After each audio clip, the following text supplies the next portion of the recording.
Hello everyone and welcome back to another tutorial where I'm going to show you how you can sign up and create a new account on the Spike Cross game. So let's get started right away.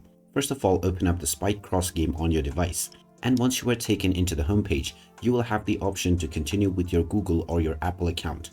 In order to sign up, tap on either one of these methods, and now just choose your Google account that you wish to proceed with. After selecting your account, proceed with the continue button, and now you will be told that your account has successfully been authenticated. You can close your browser and now go back into your game. This will then launch the tutorial that you will need to go through on the first launch of your game.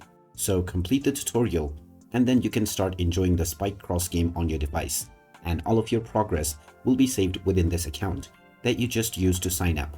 So there you have it. That is how easy it is to sign up and create a new account on the Spike Cross game.